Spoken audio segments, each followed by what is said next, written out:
Graça e paz, meus irmãos. Eu sou o pastor João Wagner. Você está no canal PR João Wagner Oficial. Seja muito bem-vindo à nossa série Joias Escondidas da EBD, Escola Bíblica Dominical. Aqui nós não apenas estudamos a lição, nós cavamos profundamente as Escrituras para descobrirmos as joias escondidas que enriquecem a nossa Escola Bíblica Dominical. Meu querido, em um mundo cheio de opiniões, nós vamos ouvir o que Deus tem a dizer em sua palavra. Abra aí a sua Bíblia, prepare aí a sua revista e vamos garimpar juntos mais uma preciosa joia da palavra de Deus. Hoje nós estamos em um ambiente diferente para gravarmos aqui a nossa quarta lição. Nós estamos ao ar livre, à beira de uma linda represa. E na lição de hoje, meus queridos, nós vamos estudar a lição de número 4 do terceiro trimestre de 2023. O Espírito que nos guia para além das fronteiras. E o texto áureo diz assim: assim, as igrejas eram confirmadas na fé e cada dia cresciam em número. Atos 16, versículo 5. E a verdade prática: o Espírito Santo não apenas guia o cristão em seus passos, mas também o impede de avançar quando isso não está em acordo com a vontade de Deus. Vamos para a introdução. Quando pensamos em missões, normalmente imaginamos planejamento, estratégias, viagens, mas Atos 16 nos ensina que acima de qualquer planejamento humano, existe a direção do Espírito Santo. Paulo tinha ali os seus próprios planos missionários. Queria evangelizar determinadas regiões da Ásia, mas Deus fechou essas portas. Atos 16. Somente depois recebeu a visão de um homem macedônio dizendo: passa a Macedônia e ajuda-nos. Atos 16, 9. À primeira vista parece um atraso. Na realidade, era Deus conduzindo o evangelho para um novo continente, para a Europa. Há uma grande lição aqui. Nem toda porta fechada significa derrota. Muitas vezes, Deus fecha uma porta porque existe outra muito melhor preparada por Deus. A vida cristã não consiste apenas em fazer boas escolhas, mas em seguir a direção do Espírito Santo. Agora vamos para o tópico 1, Lídia, quando o Espírito abre o coração e funda uma igreja. Meu querido, o primeiro subtópico do tópico 1 diz o seguinte: a direção soberana do Espírito na segunda viagem missionária. Meus queridos, Paulo inicia sua segunda viagem missionária acompanhado de Silas. O seu desejo era continuar pregando na Ásia. Porém, a Bíblia afirma: foram impedidos pelo Espírito Santo. Atos 16 e 6. Depois eles tentaram outra região. Novamente, o Espírito de Jesus não permitiu. Atos 16 e 7. O que nós aprendemos aqui? Nós aprendemos que o Espírito Santo, ele não apenas envia. O Espírito Santo também impede. Isso mesmo. Quando é necessário, ele impede. Isso é muito importante. Nem tudo aquilo que parece bom faz parte da vontade de Deus. Nem tudo. Às vezes nós queremos abrir portas que Deus já fechou. Outras vezes nós insistimos em projetos que Deus nunca aprovou. Qual que é a aplicação disso aqui, irmãos, para nós hoje? Um cristão maduro, ele aprende a aceitar tanto o sim quanto o não, quando vem de Deus. Aqui nós temos uma curiosidade bíblica interessante. Foi nessa viagem que Lucas, o autor de Atos, passou a acompanhar Paulo. Percebemos aqui, lá no texto de Atos 16, 10, quando ele diz, nós fomos, no plural. Lucas torna-se testemunha ocular dos acontecimentos. Agora vamos para o segundo subtópico do tópico 1. A fé sincera, sensibilidade espiritual e hospitalidade de Lídia. Ao chegarem em Filipos, Paulo procura um lugar de oração. E ali ele encontra algumas mulheres reunidas em oração, e entre elas estava Lídia. Ela era comerciante de púrpura. A púrpura era um tecido muito caro. Isso mostra que Lídia possuía boa condição financeira. Mas o seu maior patrimônio não era o dinheiro. Qual que era o maior patrimônio de Lídia? Era um coração disposto a ouvir a palavra de Deus. E o texto ele diz: o Senhor lhe abriu o coração para entender ao que Paulo dizia. Observe, meu querido, quem abriu o coração de Lídia?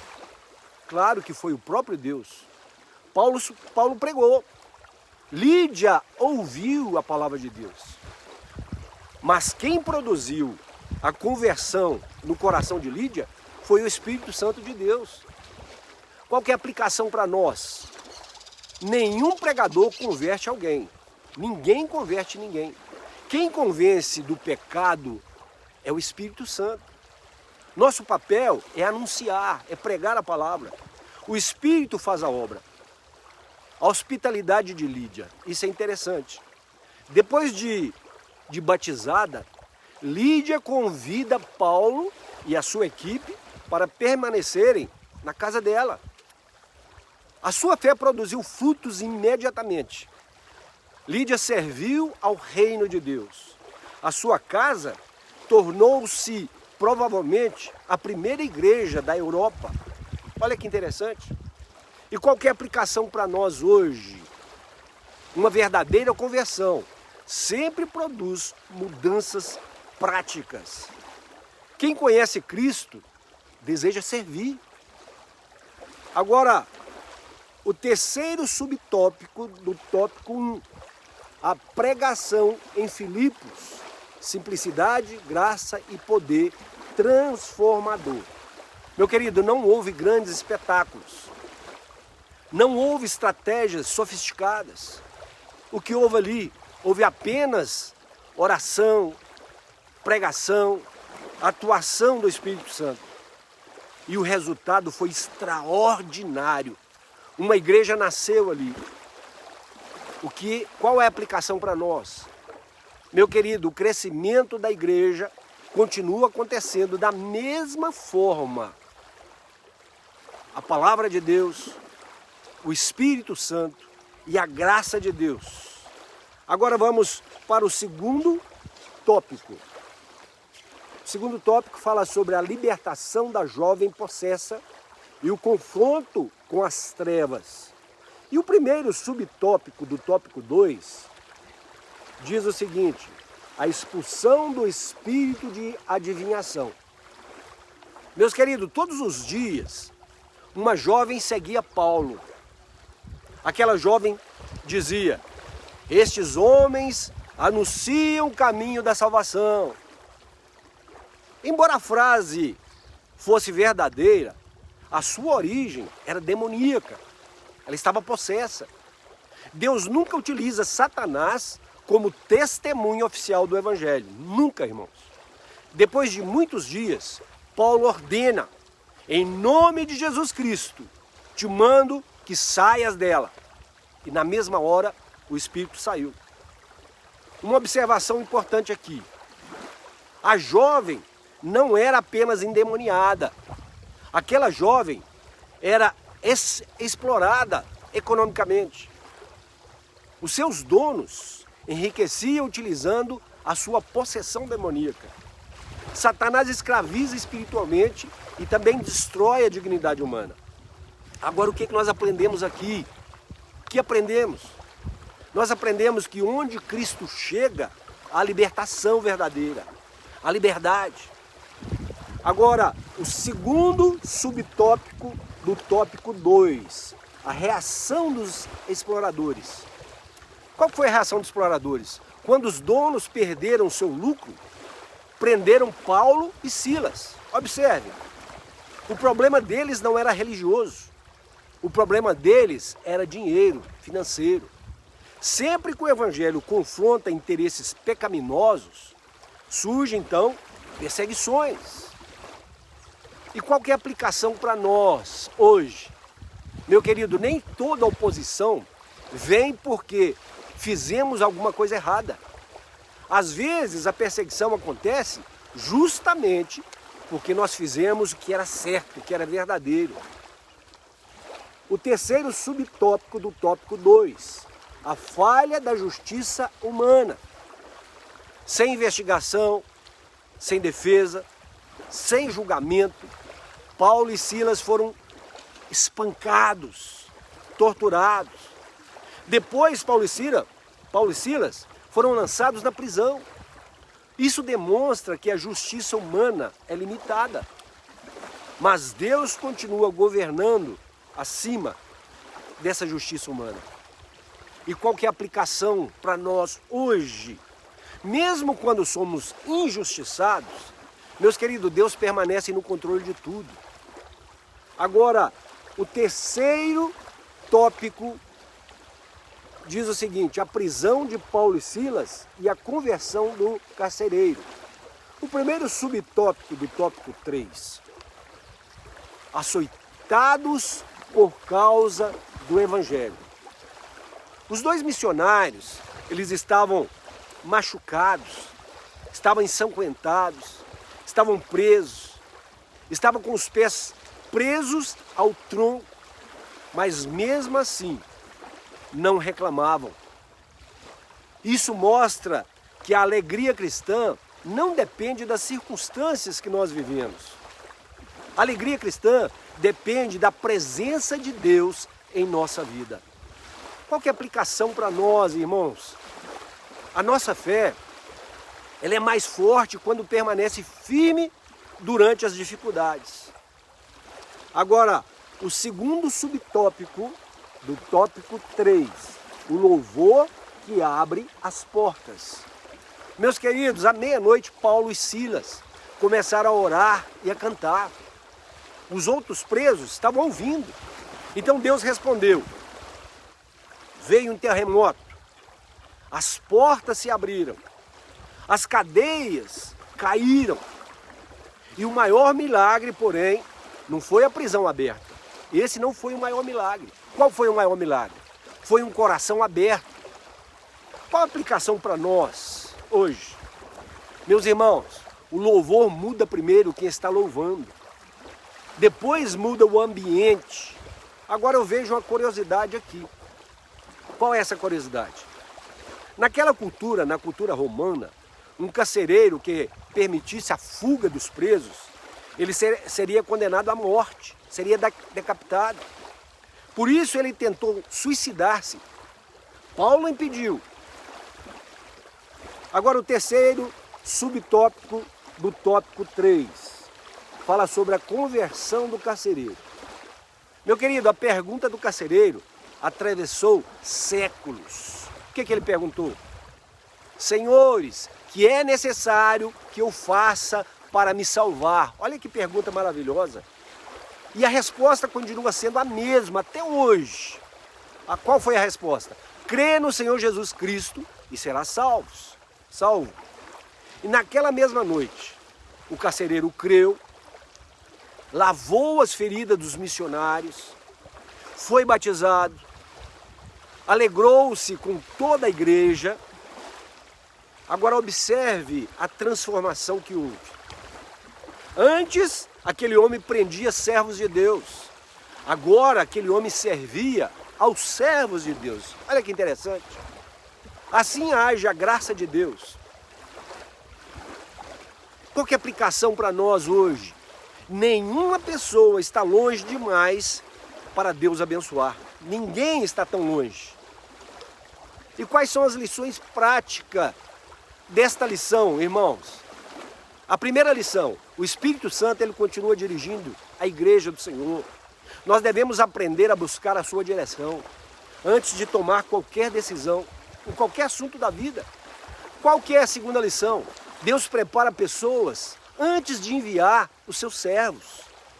Quando Paulo chegou, Lídia já estava sendo preparada por Deus. Agora, a terceira lição. O Evangelho confronta Satanás. Onde Cristo entra, o reino das trevas perde espaço. E qual que é a quarta lição que nós aprendemos? Nem toda perseguição significa derrota. Às vezes, a prisão é o caminho para alcançar alguém que jamais ouviria o Evangelho de outra maneira. Qual que é a quinta lição? Deus transforma completamente uma vida. Veja o que aconteceu com Lídia. Veja o que aconteceu com a jovem que foi liberta. Veja o que aconteceu com o carcereiro. 3 pessoas completamente diferentes, mas o mesmo Salvador. E qual que é a conclusão, meus queridos, que nós aprendemos aqui? Atos 16 nos ensina que o Espírito Santo dirige cada etapa da missão da igreja. Ele fechou o caminho para Paulo, mas abriu uma porta maravilhosa na Macedônia. Ali alcançou uma empresária piedosa, libertou uma jovem possessa, escravizada pelo poder das trevas e salvou um carcereiro romano. Pessoas de origens completamente diferentes foram unidas pela mesma graça de Deus. Essa narrativa nos mostra que Deus continua conduzindo a igreja hoje. E nem sempre nós compreenderemos os caminhos de Deus, mas podemos confiar que a sua direção é perfeita. Quando nos submetemos ao Espírito Santo, descobrimos que Ele nos leva exatamente onde a sua graça deseja alcançar vidas. E para encerrarmos, meus irmãos, chegamos aí ao final de mais uma lição da nossa série Joias Escondidas da EBD.